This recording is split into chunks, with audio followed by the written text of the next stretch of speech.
Hello friends, welcome to Vidya education 2.0। स्वागत है आप सभी का विद्या एजुकेशन 2.0 पे। आज की क्लास में हम लोग बात करेंगे क्लास 11 फिजिक्स का सेकंड चैप्टर, जिसका नाम है अदिश और सदिश। उसका पार्ट 2 करने वाले हैं। तो आइए बिना देर किए क्लास को हम स्टार्ट करते हैं। आज हम लोग देखेंगे टाइप ऑफ फैक्टर, यानी सदिश के प्रकार। सदिश कितने प्रकार के होते हैं, आज हम सदिश के प्रकार के बारे में देखेंगे। इसमें सबसे पहला प्रकार हम शून्य सदिश देखेंगे कि शून्य सदिश किसे कहते हैं। शून्य सदिश है क्या? तो परिभाषा कहता है कि वैसा सदिश जिसका मान शून्य होता है शून्य सदिश कहलाता है। यानी शून्य सदिश का परिभाषा देंगे, वैसा सदिश जिसका मान शून्य होता है शून्य सदिश कहलाता है। क्लियर हो गया होगा? शून्य सदिश, वैसा सदिश जिसका मान शून्य होता है शून्य सदिश कहलाता है। अगला है आपका इकाई सदिश। इकाई सदिश या एकांक सदिश भी इसको कहते हैं, जिसको यूनिट वेक्टर कहते हैं। तो इकाई सदिश कहता है कि वैसा सदिश जिसका मान इकाई होता है, जिसका मान 1 होता है, उसे हम इकाई सदिश कहते हैं। जिसका मान 1 होता है उसे क्या कहते हैं? इकाई सदिश। और इकाई सदिश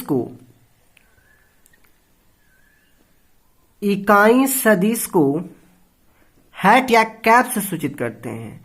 इकाई सदिश को हैट, इसको क्या कहते हैं? कैप भी कहते हैं या फिर हैट कहते हैं। इससे सूचित करते हैं, किससे? कैप या हैट से इकाई सदिश को सूचित किया जाता है। तो ध्यान दीजिएगा, इकाई सदिश क्या है कि वैसा सदिश जिसका मान कितना हो, 1 होता है, इकाई सदिश कहलाता है। और इकाई सदिश को कैप या हैट से सूचित करते हैं। ये सिंबल है, इसको कैप भी कह सकते हैं या फिर हैट भी कह सकते हैं। इससे इसको क्या किया जाता है? सूचित किया जाता है। अब ध्यान दीजिएगा, तो यहां पर ध्यान दीजिए, अगर वेक्टर ए, अगर कह दे कि वेक्टर ए बराबर क्या होता है, तो ए गुने ए कैप होता है। ए गुने ए कैप होता है। वेक्टर ए बराबर क्या होता है? ए गुने ए कैप होता है। ध्यान से समझिएगा।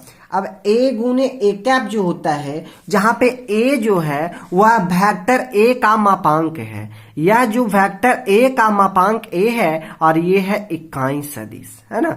तो अब ध्यान दीजिएगा, अगर यहाँ पे ए कैप का मान निकालने के लिए कहे कि ए कैप बराबर, तो ये बताइए, ये गुना में है इस साइड, ये साइड आएगा तो भागा में, तो क्या होगा? वेक्टर ए बटा क्या हो जाएगा?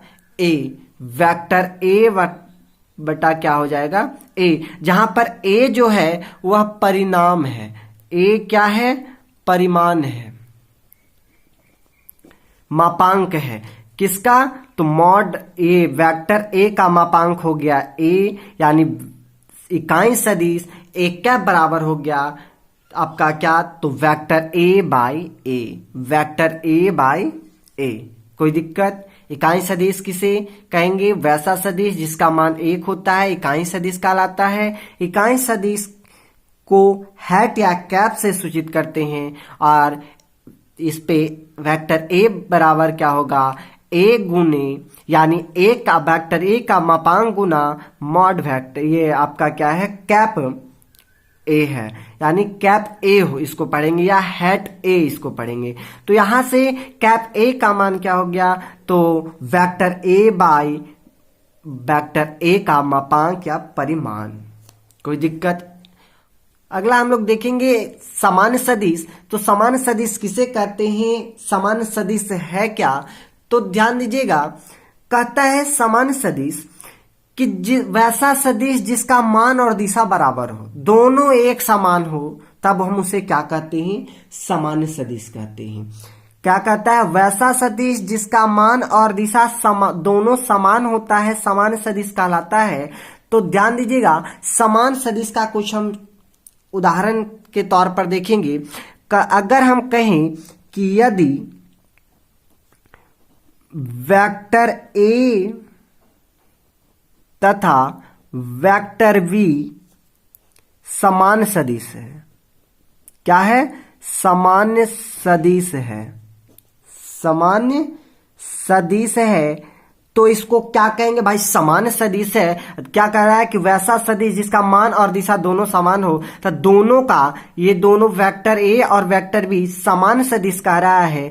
यानी इसको हम लिख सकते हैं वेक्टर ए बराबर वेक्टर बी, क्योंकि दोनों का मान और दिशा समान है, इसलिए यह दोनों आपस में क्या है, बराबर है। यही आपका क्या कहलाता है, ये हमारा कहलाता है समान सदिश, इक्वल वेक्टर।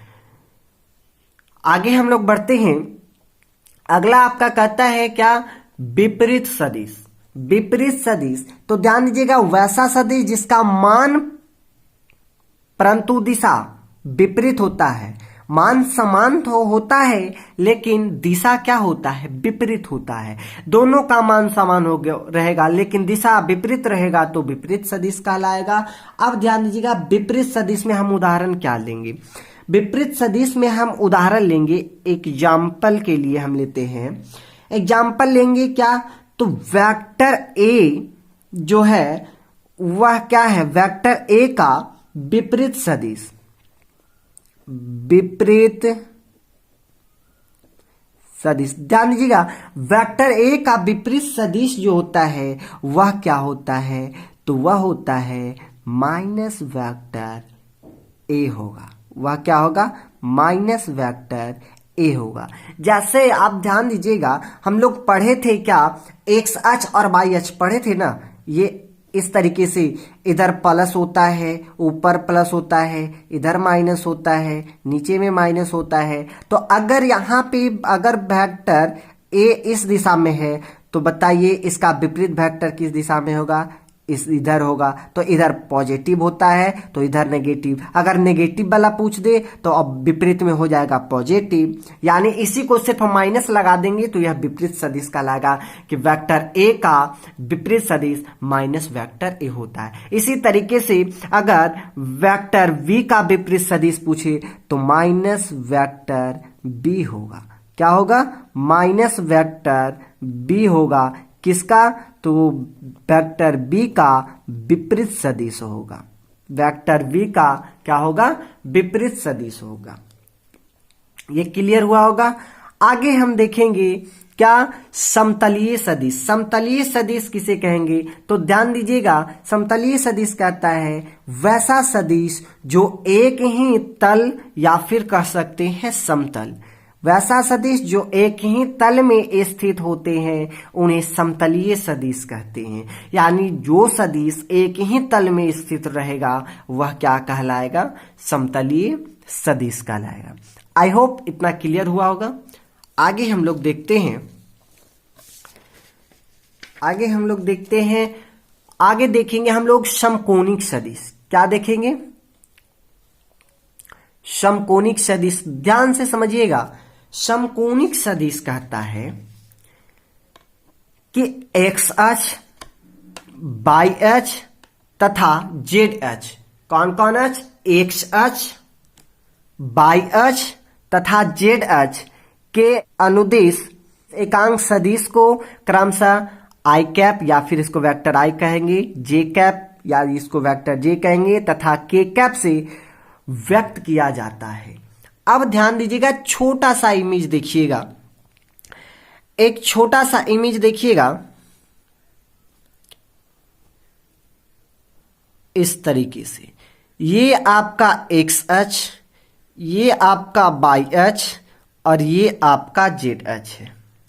तो एक्स अक्ष पर वेक्टर आई होता है या इसको आई कैप कहेंगे, जेड अक्ष पे वेक्टर के होता है या इसको के कैप कहेंगे, सॉरी वेक्टर जे होता है इसको जे कैप कहेंगे, और जेड अक्ष पर आपका वेक्टर के होता है या फिर हम इसको के कैप कहेंगे या के हैट कहेंगे। तो ध्यान दीजिएगा, अगर आपसे कह दिया जाए, क्या कहा जाए, ध्यान से समझिएगा, कहेगा कि यदि एक्स दिशा में किसी वेक्टर, किसी सदिश वेक्टर ए का मापांक, वेक्टर ए का मापांक ए हो तो क्या कह रहा है, यदि एक्स दिशा में तो एक्स दिशा ये हो गया, एक्स अक्ष पर एक्स दिशा हुआ। कहता है कि एक्स दिशा में किसी सदिश वेक्टर ए का मापांक ए हो तो बताइए, अगर वेक्टर ए का मापांक ए रहेगा तो ये वेक्टर ए बराबर हो जाएगा ए आई कैप। क्या होगा, ए आई कैप, यानी एक्स दिशा में कह रहा है तो एक्स दिशा में वेक्टर ए के लिए ए का मापांक दिया हुआ है ए, तो यह किस अक्ष पर रहेगा, तो एक्स अक्ष पर आई कैप रहेगा। तो क्या हो गया, वेक्टर ए बराबर ए आई कैप। कोई दिक्कत? इसी तरीके से अगर आपसे कह दिया जाए कि यदि बाई दिशा में, किस दिशा में, बाई दिशा में किसी सदिश वेक्टर v का मापांक b है तो सेम इसी तरीके से होगा। बताइए, ये बाई दिशा में कर रहा है तो बाई दिशा में वेक्टर b यहां जाएगा और इसका मापांक दिया हुआ है b, तो इसके साथ क्या लग जाएगा, बाई लग जाएगा, है ना। यानी वेक्टर b बराबर हो जाएगा b जे कैप, b जे कैप। सेम उसी तरीके से किस पर रहेगा, तो c पर भी रहेगा, z पर भी रहेगा। कहेगा कि यदि z दिशा में किसी सदिश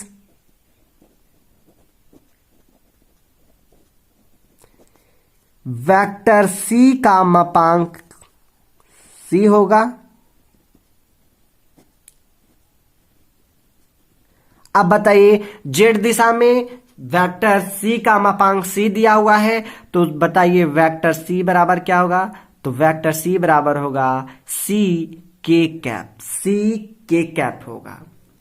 यहां कोई दिक्कत नहीं हुआ होगा, आराम से समझ में आया होगा। अब हम लोग कुछ देखेंगे क्या, कि जब हम जो इकाई सदिश पढ़े थे, जो हमारा सबसे इंपॉर्टेंट है, ये हमारे लिए एकदम वीवीआई है, ध्यान दीजिएगा। तो इस पर हम कुछ क्वेश्चन देखेंगे। इसका ये फॉर्मूला याद रखिएगा कि ए कैप बराबर क्या होता है, तो वेक्टर ए बाई ए, याद रखिएगा ये फॉर्मूला। इसी पर अभी दो क्वेश्चन हम लोग देखेंगे, ध्यान दीजिएगा। पहला क्वेश्चन क्या कहता है, पहला क्वेश्चन कह रहा है कि यदि एक वेक्टर ए बराबर 3 वेक्टर आई प्लस 4 वेक्टर जे, तो ए कैप का मान ज्ञात करें।